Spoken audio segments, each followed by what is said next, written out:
एक व्यक्ति जिस पर नाना प्रकार के आलेप हों, उसके दिमाग पर बहुत सारे आवरण लगे हों, जो व्यक्ति तटस्थ होकर सोच ही ना सकता हो, अच्छी तरह से बिल्कुल मौलिक सवाल ही ना कर सके, तो वह अपने समाज के गौरव को बचाने के बजाय उस गौरव को नष्ट करने का काम करता है।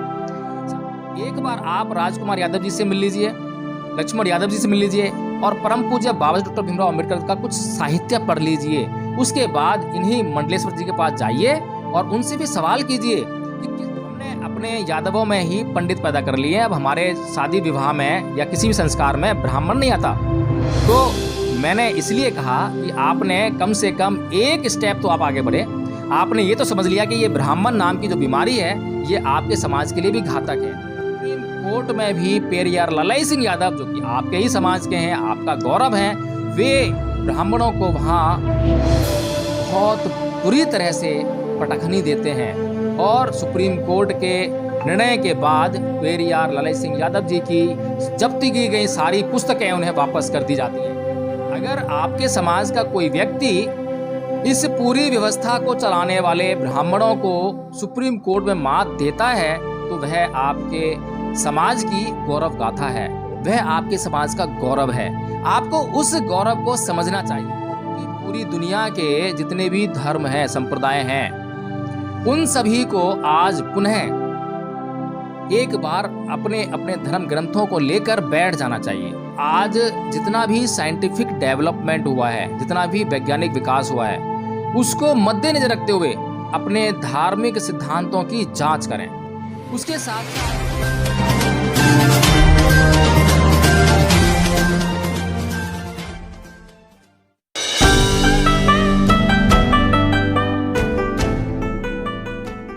जय भीम, नमो बुद्ध। साथियों, पिछले दिनों ये मेरे पास एक फ़ोन आया था जिसमें कि आकाश यादव जी मुझसे बात कर रहे थे। उन्होंने अपना नाम मुझे आकाश यादव बताया और उन्होंने मेरे साथ काफ़ी लंबी बातचीत की और उनका जो मुख्य सवाल था कि क्या यादव समाज क्षत्रिय है या शूद्र है, इस बात पर वे मुख्यतः मुझसे चर्चा कर रहे थे। उस बातचीत को मैंने रिकॉर्ड कर लिया और रिकॉर्ड करने के बाद उसको एक वीडियो उसका बनाकर मैंने जो है आप लोगों के सामने प्रस्तुत किया, जिसमें आप लोगों ने मुझे सूचित किया कि ये जो आकाश यादव जो आपने लिखा है नाम, ये आकाश यादव नहीं है व्यक्ति। इसकी आवाज़ से साफ साफ पता चल रहा है कि यह व्यक्ति ओम यादव है। तो एक नहीं कई लोगों ने बोला कि ये आकाश यादव नहीं ओम यादव है। तो खैर कोई बात नहीं, ओम यादव जी ने मुझसे बात की और जब मैंने ये देखा तो मैंने यूट्यूब पे जाके सर्च किया और मैंने देखा वास्तव में ओम यादव जी हैं। और ओम यादव जी जो हैं अपने समाज की बात को प्रखरता से रखने के लिए काम करते हैं, उसका प्रयास करते हैं। अपने समाज के हितों को जो है वे आगे रखकर काम करना चाह रहे हैं। तो सबसे पहले तो मैं उन्हें इस काम के लिए बधाई दूंगा कि उन्हें अपने समाज की चिंता है, वास्तव में चिंता है, इसीलिए वे अपने समाज के गौरव को बचाने का प्रयास करते हैं। और इसी सिलसिले में उन्होंने एक वीडियो बनाया जो कि काशी के महामंडलेश्वर श्री आशुतोष आनंद महाराज जी, उनके साथ उनकी बातचीत है। इसी सवाल पर उनकी बातचीत है कि क्या यादव समाज शूद्र है या क्षत्रिय है। हालांकि साथियों, ये जो ओम यादव जी हैं, इनका जो प्रयास है अपने समाज के गौरव को बचाने का प्रयास है और इसमें कोई बुराई नहीं है। लेकिन एक व्यक्ति जिस पर नाना प्रकार के आलेप हों, उसके दिमाग पर बहुत सारे आवरण लगे हों, जो व्यक्ति तटस्थ होकर सोच ही ना सकता हो, अच्छी तरह से बिल्कुल मौलिक सवाल ही ना कर सके, तो वह अपने समाज के गौरव को बचाने के बजाय उस गौरव को नष्ट करने का काम करता है। साथियों, विभिन्न प्रकार के व्यक्ति होते हैं, उनके विभिन्न प्रकार के विचार होते हैं। ज़रूरी नहीं है कि हर व्यक्ति का विचार बिल्कुल सही साबित हो जाए या हर किसी का विचार जो है बिल्कुल गलत साबित हो जाए। हमें पल प्रतिपल जागरूक रहकर उन विचारों पर चर्चा करनी होती है। साथियों, जो महामंडलेश्वर जी हैं, उनसे जब ओम यादव जी ने एक सवाल किया कि ये जो वर्ण व्यवस्था है और इसकी व्यवस्था जो है मनुस्मृति में है, तो महामंडलेश्वर जी ने उस बात से साफ साफ इनकार कर दिया और यह कहा कि यह उसमें जो है मुग़लों के द्वारा बहुत सारे लोग उसमें डाले गए हैं। बड़ी अचंभित कर देने वाली बात जो है, आजकल ऐसे लोग बोलते हैं कि हिंदू धर्म के खिलाफ़ कुछ लोगों ने काम किया और इसलिए वहाँ पर जो है ये घालमेल हो गया। चलिए मान लेते हैं ये जो वर्ग है जिसको पढ़ने लिखने का अधिकार था, जो विद्वान कहा जाता है ब्राह्मण वर्ग, इसके अंदर कितनी चेतना थी। एक वर्ग जिसे पढ़ने लिखने का अधिकार ही नहीं था, स्वयं ब्राह्मणों ने उसको वंचित कर रखा था पढ़ने लिखने से। मुग़ल तो अभी खुद बताते हैं इस वीडियो में कि 712 मुसलमान जो है यहाँ भारत में आया था और उसी समय लगभग जो है इस्लाम की उत्पत्ति भी हुई थी। मोहम्मद पैगंबर साहब जो हैं 6ठी शताब्दी में आते हैं इस दुनिया में। उसके बाद इस्लाम यहाँ पर अपने पैर पसारता है उनके उपदेशों के कारण जो है। तो बहुत सारी बातें बोलते हैं, जैसे कि इस दुनिया में हिंदुओं की आबादी सबसे ज़्यादा थी। मक्का में जो है जो मूर्तियाँ रखी गई हैं वो हिंदू देवी देवताओं की रखी गई हैं। ऊल जलूल फिजूल की बातें जिनके कोई सिर पैर नहीं है, क्योंकि पूरी दुनिया में हर व्यक्ति किसी न किसी देवी देवता ईश्वर की मान्यता को मानने वाला था। कुछ लोगों ने मूर्तियाँ भी बनाई अपनी देवी देवताओं की जो है। इसका मतलब ये नहीं है कि सारी मूर्तियाँ जो है वो हिंदुओं की हैं। हालांकि मैंने भी जो है अरेबिक स्टडी की है और अरेबिक स्टडी के बाद जो है मुझे पता चला कि वहाँ पर जो है 360 मूर्तियाँ मक्का में रखी गई हैं। 360 प्रकार की मूर्तियों की पूजा जो अरेबिया जिसको कहते हैं, जो कि बहुत बड़ा है। जब इस्लाम नहीं था उससे पहले वहाँ पर जो है वे तरह तरह के देवी देवताओं की पूजा करते थे। देवी देवता का मतलब ये नहीं है कि वो हिंदुओं से ही रिलेटेड हैं। ये देवी देवता किसी भी समाज के हो सकते हैं, किसी भी धर्म के हो सकते हैं।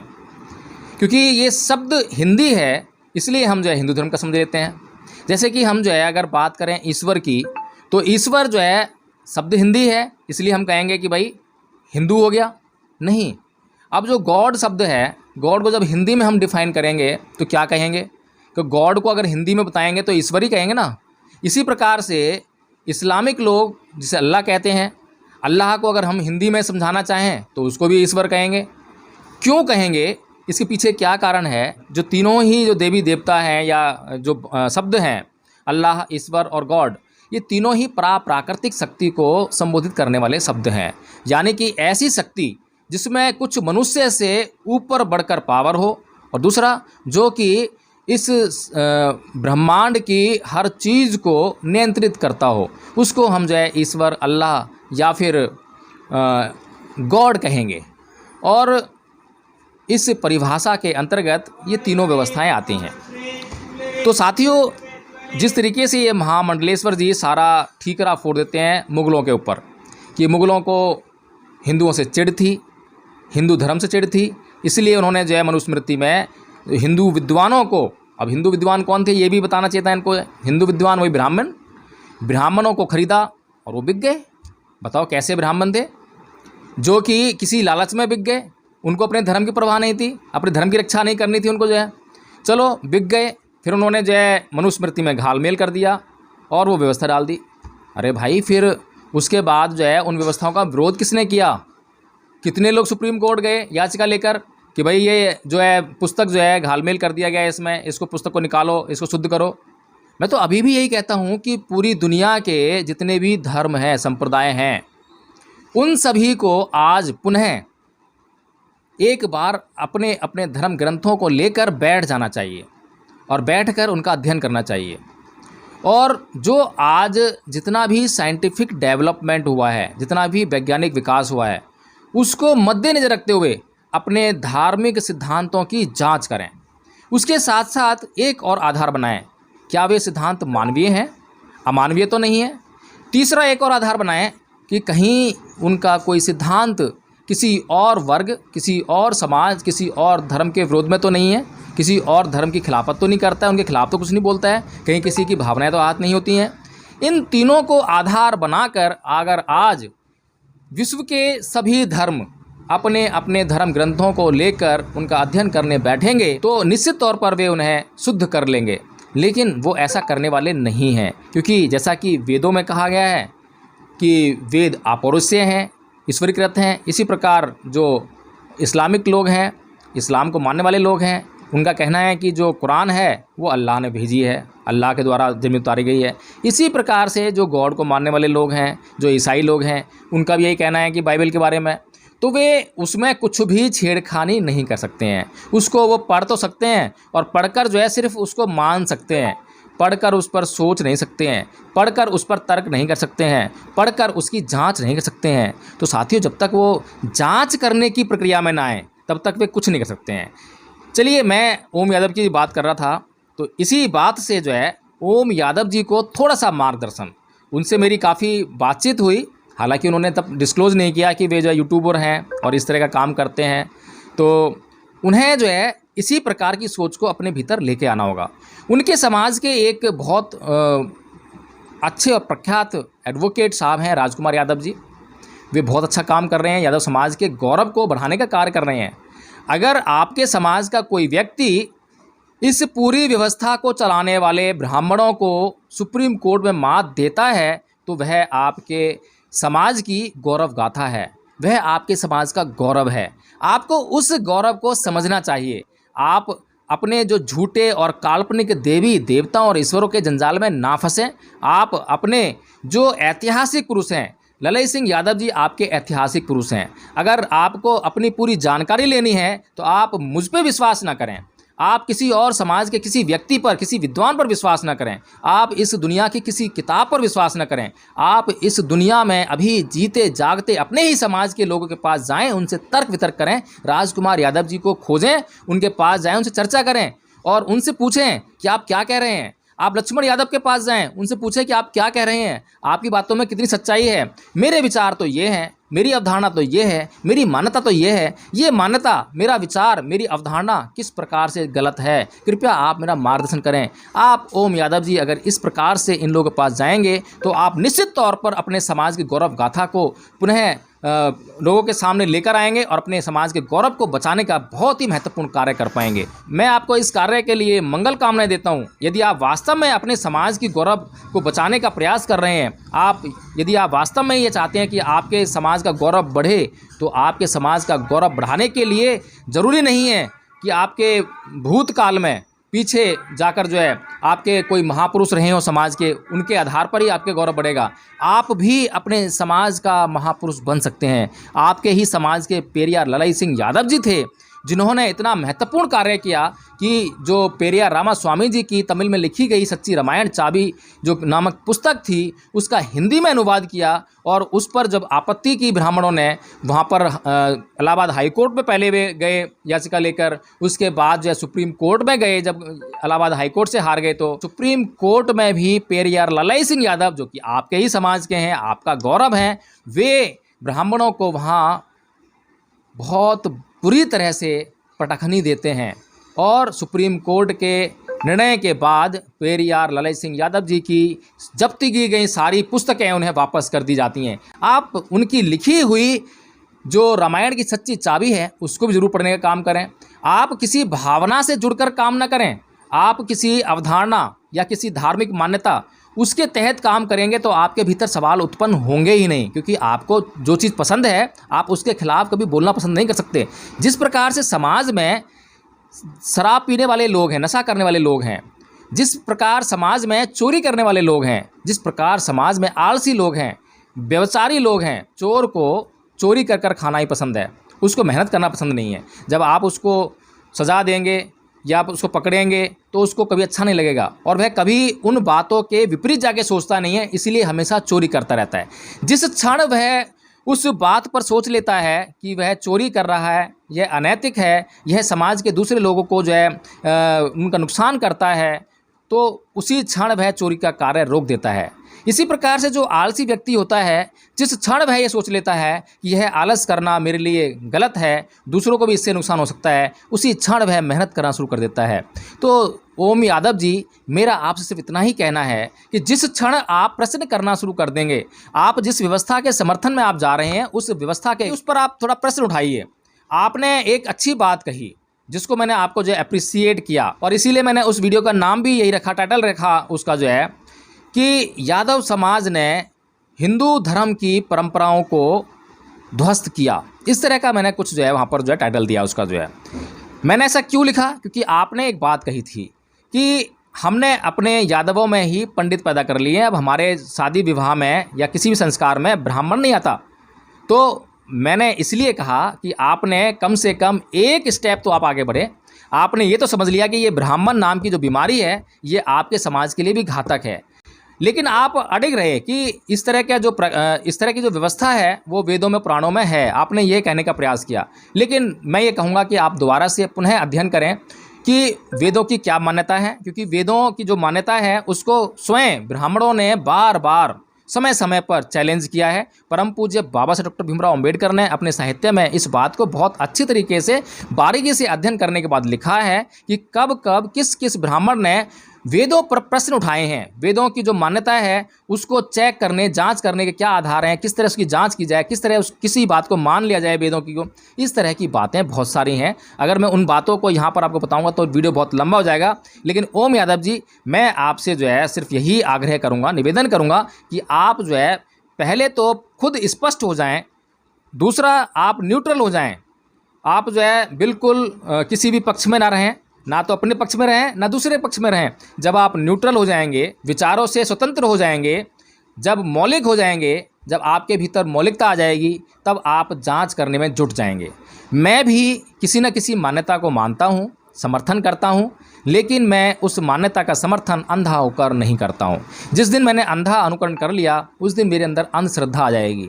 मैं बुद्ध को मानने वाला हूँ, लेकिन मैं मानने से पहले जाँच करने वाला हूँ। मैं केवल पूजा पाठ करने में, मूर्ति आगे रखकर धूप लगाने में विश्वास नहीं करता हूँ, हाथ जोड़कर नमन करने में भी विश्वास नहीं करता हूँ। हाँ, जब मैंने ये जान लिया है, ये जांच कर ली है, और जब मुझे पूरा विश्वास हो गया है कि बुद्ध मेरे शास्ता हैं, वे मेरे मार्गदाता हैं और उनके मार्ग पर चलकर कल्याण हो सकता है, तो मैं उन्हें पूरी श्रद्धा से नमन करता हूँ, कृतज्ञता व्यक्त करता हूँ। इसी तरह से मैं आपको यह नहीं कह रहा हूँ कि आप अम्बेडकर में विश्वास लाइए, आप बुद्ध में विश्वास लाइए। मैं किसी को भी यह सलाह देने वाला कौन होता हूँ? आपके पास अपना विवेक है, तर्क है, ज्ञान है, बुद्धि है, आप उसका इस्तेमाल कीजिए और आप स्वयं से जांच कीजिए, और जब आप जांच कर लेंगे तो श्रद्धा आ ही जाएगी, फिर वह अंधश्रद्धा ना रह जाएगी। इसीलिए आपको जो है पूरी स्वतंत्रता है, आप अच्छा काम कर रहे हैं। ये जो मंडलेश्वर जी से आपने जो बात की है, इसी में बहुत सारे और भी बेसिक सवाल निकल सकते थे, लेकिन आपने उन सवालों को, क्योंकि आपकी श्रद्धा हिंदू धर्म में है, हिंदू मान्यताओं में है, इसलिए आपने कोई भी ऐसा सवाल नहीं उठाया है जो कि उन मान्यताओं का विरोध करता हो। एक बार आप राजकुमार यादव जी से मिल लीजिए, लक्ष्मण यादव जी से मिल लीजिए, और परम पूज्य बाबा डॉक्टर भीमराव अंबेडकर का कुछ साहित्य पढ़ लीजिए। उसके बाद इन्हीं मंडलेश्वर जी के पास जाइए और उनसे भी सवाल कीजिए कि किस तरह के ईश्वर में उनकी आस्था है, विश्वास है। क्या वह ईश्वर सब कुछ करने वाला है? क्या इस ब्रह्मांड का कण कण उसी ईश्वर की आज्ञाओं से निर्धारित होता है? अगर ऐसा है तो उसकी जांच करने के लिए बहुत सारे तरीके हैं। इसी तरह का आज, क्योंकि जो वीडियो बना रहा हूं, तो आज पेरियार रामास्वामी जी का जन्मदिन भी है। 17 सितंबर 1879 को उनका जन्म हुआ था ईरोड जनपद में, जो कि तमिलनाडु में है। तो उन्होंने जो है अपने समाज को इन बातों को समझाने के लिए, वो भी आपके समाज से थे, ओबीसी समाज से थे, हालांकि चरवाहा थे, और आपका समाज भी चरवाहा ही है, यदुवंशी कहते हैं या जो भी कहते हैं, क्योंकि आप अगर अपने समाज को कृष्ण जी का वंशज कहते हैं तो कृष्ण जी गाय चराया करते थे, ये सबको पता है, ग्वाले थे, सबको पता है। तो हालांकि मैं अब आपसे इस विषय में और बहस नहीं करना चाहता हूँ, सिर्फ आपको जो है जाँच करने के लिए छोड़ना चाहता हूँ। और मैं बताना चाहता हूँ कि आपके ही समाज के पेरियार रामास्वामी जी ने उस ईश्वर की जांच करने के लिए, जब लोगों ने कहा कि इस ईश्वर में शक्ति है, यह हमारी रक्षा करेगा, तो उस ईश्वर की जांच करने के लिए घृणा से भरकर नहीं, द्वेष से भरकर नहीं, उस मूर्ति से उनका कैसा द्वेष, कैसी घृणा, लेकिन उस मूर्ति के प्रति जो आस्था थी लोगों के भीतर, उसकी जांच करने के लिए उस मूर्ति में जूते चप्पल बजाए, लाठी डंडे बजाए, लेकिन वो मूर्ति ना अपनी रक्षा ही नहीं कर सकी, लोगों को यह दिखाने का काम किया। ऐसे ही इतना बड़ा आंदोलन खड़ा नहीं हो गया। जांच करके लोगों के सामने परिणाम दिखाए, तब बहुत बड़ा आंदोलन खड़ा होता है, और तब जाके जो है पेरियार रामास्वामी जी बनते हैं। ऐसे ही पेरियार रामास्वामी जी नहीं बना सकता है।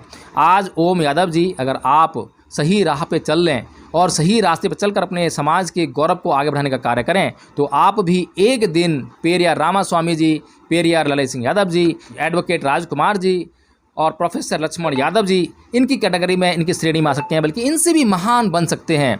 कोई भी व्यक्ति महान बन सकता है, महानता की कोई सीमा नहीं होती है कि कितना आदमी महान बन सकता है। आप उस महानता को भी छू सकते हैं, उससे पार भी आ सकते हैं। ये आपके अपने क्षमताओं पर निर्भर करता है। तो आपसे मेरा अनुरोध है कि आप कृपया करके जो है आप जो है इस दिशा में प्रयास करें, अपने समाज के गौरव को आगे बढ़ाने का कार्य करें। जय भीम, नमो बुद्धाय।